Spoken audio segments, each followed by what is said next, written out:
Friends, આજે મેં એક નવી રેસીપી ટ્રાય કરી છે પાલક અને જુવારના પુડલાની.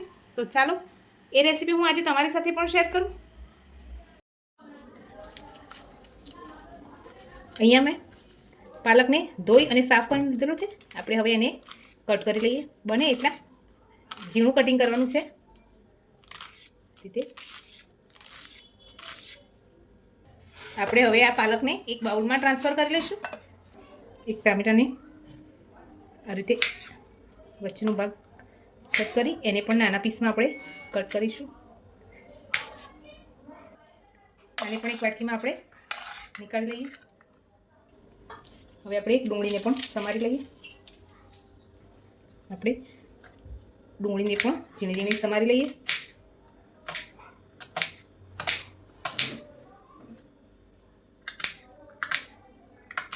આ રીતે પતલી પતલી સ્લાઇસોમાં કટ કર્યા પછી તે ઝીણી ઝીણી સમારી લઈશું. હવે આપણે અહીંયા એક નંગ લીલું મરચું લીધું છે, એને પણ ઝીણું ઝીણું કટ કરી લઈએ.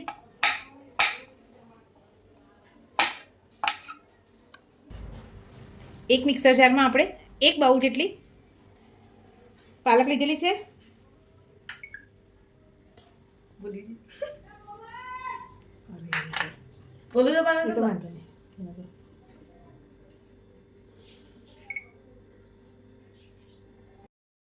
પાલકમાં આપણે એક ટામેટું ઝીણું સમારી લીધેલું છે. એક ડુંગળી ઉમેરીશું ઝીણી સમારેલી. એક નંગ લીલું મરચું કટ કરી રાખેલું છે એ ઉમેરી દઈએ. એક નાનો ટુકડો આદુનો આપણે આ રીતે છીણીને લઈશું, જેથી મોઢામાં પીસ ના આવે. આ રીતે સરસ રીતે છીણી દેવાનું છે. લસણની કળીને પણ આપણે આ રીતે છીણી લઈશું. 1 થી 2 નંગ લસણની કળી લીધેલી છે.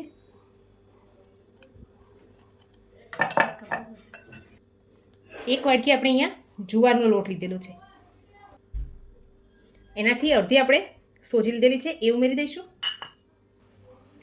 1 થી 2 મોટી ચમચી જેટલો બેસન ઉમેરીશું. સ્વાદ પ્રમાણે મીઠું ઉમેરીશું. 1 ચમચી જેટલું કાશ્મીરી મરચું ઉમેરીશું. થોડો એવો હળદર પાવડર. 1 નાની ચમચી ધાણા જીરું પાવડર ઉમેરી દઈશું.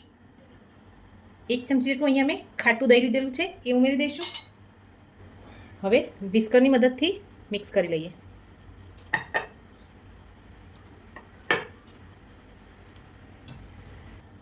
હવે થોડું થોડું પાણી ઉમેરીશું અને સરસ બધું મિક્સ કરી લઈશું.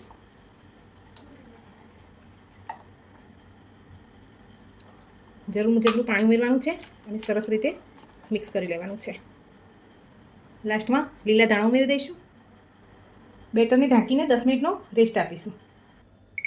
10 મિનિટ થઈ ગઈ છે. ગેસ ઉપર એક પેન રાખી દીધું છે, એમાં આપણે થોડું તેલને સ્પ્રેડ કરી દઈશું.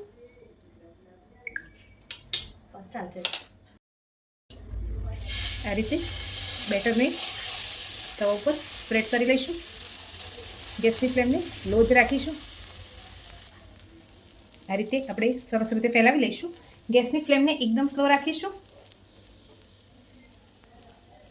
ઉપરથી થોડું તેલને સ્પ્રેડ કરી લઈશું. એક બાજુ સરસ રીતે કૂક થવા દેવાનું છે, પછી જ આપણે એને બીજી સાઈડ પલટીશું. એક બાજુ આપણી સરસ શેકાઈ જાય પછી આપણે એને બીજી બાજુ આ રીતે પલટી લઈશું અને એકદમ ધીમે ધીમે પ્રેસ કરી સરસ રીતે શેકાય. બીજી સાઈડ પણ આજનું સરસ ગોલ્ડન બ્રાઉન કલરનું થાય ત્યાર સુધી આપણે શેકવાનું છે. આપણા પુડલા સરસ શેકાઈ ગયા છે. હવે એને ઉતારી લઈએ. આવી રીતે આપણે બધા જ પુડલા બનાવી લઈશું. ગેસની ફ્લેમને લો ટુ મીડિયમ જ રાખવાની, જેથી અંદર સુધી સરસ રીતે આ જુવારના પુડલા બનીને તૈયાર થઈ જાય અને સહેજ પણ અંદરથી કાચા ના રહે. એકદમ ધીમે ધીમે આને પેન પર ફેલાવી લઈશું.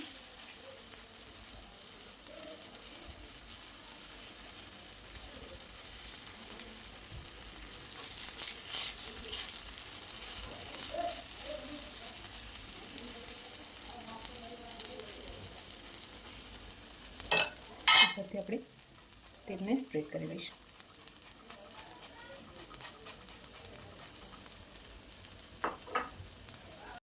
ફ્રેન્ડ્સ, આપણા જુવારના એકદમ હેલ્ધી અને ટેસ્ટી પુડલા બનીને તૈયાર છે. તમને આ રેસીપી ગમી હોય તો લાઈક, શેર અને ફ્રેન્ડ્સ સાથે શેર કરવાનું ભૂલતા નહીં.